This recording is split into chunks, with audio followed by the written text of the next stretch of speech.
Hello friends, welcome to my channel. আজকের আমি একটা নতুন বিষয় নিয়ে আলোচনা করব, সেটা হলো কনসেপ্ট অফ এডুকেশন, অর্থাৎ ক্লাস 11-এর ইউনিট 1 সেমিস্টার 1-এর একটি বিষয়, সেটি হলো শিক্ষার লক্ষ্যের প্রয়োজনীয়তা। তো শিক্ষার লক্ষ্যের প্রয়োজনীয়তা এখানে কি বলছে? শিক্ষা বলতে কি বোঝায় তা সংক্ষেপে বলা কঠিন, তবে শিক্ষা হলো এমন একটি প্রক্রিয়া যার মাধ্যমে শিক্ষার্থীর জীবন বিকশিত হয়। তাহলে আমরা এখানে কি দেখলাম? শিক্ষা হলো এমন একটি প্রক্রিয়া, বা শিক্ষাকে আমরা একটি প্রক্রিয়া বলছি, যে প্রক্রিয়ার মাধ্যমে শিক্ষার্থীর জীবন বিকশিত হয়। শিক্ষার কাজ হলো শিক্ষার্থীর সর্বাঙ্গীন বিকাশ সাধন করা। তাহলে শিক্ষার কাজ কি, বা এক কথায় যদি আমরা বলি শিক্ষার লক্ষ্য কি, তাহলে শিক্ষার লক্ষ্য হলো শিক্ষার্থীর সর্বাঙ্গীন বিকাশ সাধন করা। তাই এই শিক্ষার সুনির্দিষ্ট লক্ষ্য থাকা প্রয়োজন। তাই বলছে যে এই যে শিক্ষা, এই শিক্ষার সুনির্দিষ্ট লক্ষ্য থাকা প্রয়োজন। তারপর বলছে লক্ষ্য বলতে বোঝায় কোনো কাজ সুশৃঙ্খলভাবে সম্পন্ন করার ক্ষেত্রে পূর্ব পরিকল্পিত যে অভিপ্রেত স্থির করা হয় তাকে বলা হয় লক্ষ্য। তাহলে লক্ষ্য কি না? লক্ষ্য হলো কোনো কাজ সুশৃঙ্খলভাবে সম্পন্ন করার ক্ষেত্রে পূর্ব পরিকল্পিত যে অভিপ্রেত স্থির করা হয়, মানে আগে থেকে যে অভিপ্রেত স্থির করা হয় তাকে আমরা সাধারণভাবে লক্ষ্য বলে থাকি। যেহেতু শিক্ষা একটি বৃহৎ কাজ, সেহেতু এর নির্দিষ্ট লক্ষ্য স্থির করা বাঞ্ছনীয়। তাই বলছে যে শিক্ষা যেহেতু একটি বৃহৎ কাজ, এবং এর মাধ্যমে আমরা কি জেনেছি না শিক্ষার্থীর এবং সমাজের ডেভেলপমেন্ট হয়, শিক্ষার্থীর সর্বাঙ্গীন বিকাশ সাধন হয়, তাই এরও লক্ষ্য থাকা বাঞ্ছনীয়।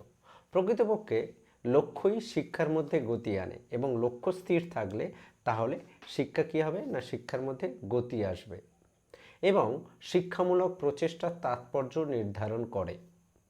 তাই যে সমস্ত দিক থেকে লক্ষ্যের প্রয়োজনীয়তা আছে তা হলো, তাহলে আমরা কি দেখলাম যে যে সমস্ত দিক থেকে শিক্ষার লক্ষ্যের প্রয়োজনীয়তা আছে সেগুলো হলো কি? এক নম্বর কি বলছে? কর্ম সম্পাদনে স্পৃহা প্রদান করে। তাহলে লক্ষ্যের প্রয়োজন প্রথম কি না, লক্ষ্য যদি স্থির থাকে বা লক্ষ্য যদি ঠিকঠাক থাকে তাহলে যে কোনো কাজ সম্পাদন করার ক্ষেত্রে স্পৃহা প্রদান করে। দ্বিতীয়ত কি বলছে? সাফল্যের পরিমাণ সম্পর্কে সচেতন করে, অর্থাৎ আমরা কতটা সফল হতে পারি, লক্ষ্য যদি আমাদের বা উদ্দেশ্য যদি আমাদের স্থির করা থাকে তাহলে আমরা কতটা সফল হতে পারি সেটাও কিন্তু সচেতন থাকতে পারি। যে কোনো কাজ করার ক্ষেত্রে বা যে কোনো কাজের ক্ষেত্রে যদি আমাদের লক্ষ্য স্থির থাকে তাহলে কিন্তু সেই কাজ সম্পাদনের স্পৃহা যেমন মানে পেয়ে থাকি, তেমন হচ্ছে কি না সেই কাজ সফল হওয়ার ক্ষেত্রে কতটা পরিমাণ সফল হতে পারে বা সফল কতটা পরিমাণ এগোতে পারে সেটা কিন্তু আমরা সচেতন হতে পারি। তারপর তৃতীয়ত বলছে বুদ্ধিদীপ্তভাবে কার্য সম্পাদনে সহায়তা করে। তাহলে লক্ষ্য স্থির থাকলে কি না আমরা সঠিকভাবে বুদ্ধিদীপ্ত উপায়ে আমরা কাজটাকে সম্পাদন করতে পারি। তারপর বলছে কর্ম প্রচেষ্টাকে উদ্দেশ্যপূর্ণ ও অর্থপূর্ণ করে তোলে।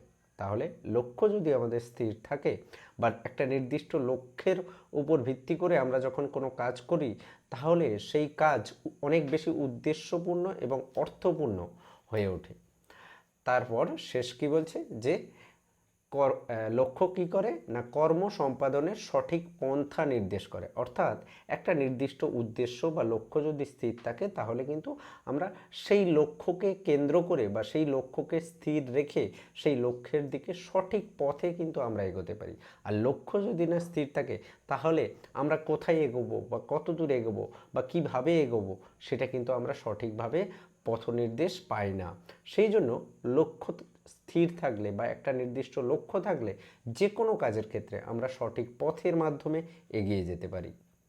তাই বলছে সুতরাং উপরিউক্ত কারণে বলা যায় যে লক্ষ্যের প্রয়োজন আছে এবং শিক্ষার ক্ষেত্রেও তা অস্বীকার করা যায় না। তাই বলছে কি না শিক্ষার ক্ষেত্রেও শিক্ষা যেহেতু একটি বৃহৎ কাজ যার মাধ্যমে শিক্ষার্থীর তথা সমাজের সর্বাঙ্গীন বিকাশ সাধন হয়, শিক্ষার্থীর সর্বাঙ্গীন বিকাশ সাধন, সমাজের উন্নতি হয়, সেই জন্য শিক্ষারও লক্ষ্য থাকা প্রয়োজন। এবং শিক্ষারও লক্ষ্য যদি সঠিকভাবে থাকে তাহলে সেই শিক্ষা প্রক্রিয়া সাফল্যমণ্ডিত হবে, বা সেই শিক্ষা প্রক্রিয়ার মাধ্যমে আমরা যে বিকাশ শিক্ষার্থীর এবং সমাজের করতে চাইছি সেই বিকাশ কিন্তু আমরা সঠিকভাবে করতে পারবো। তাই শিক্ষারও লক্ষ্য থাকা প্রয়োজন।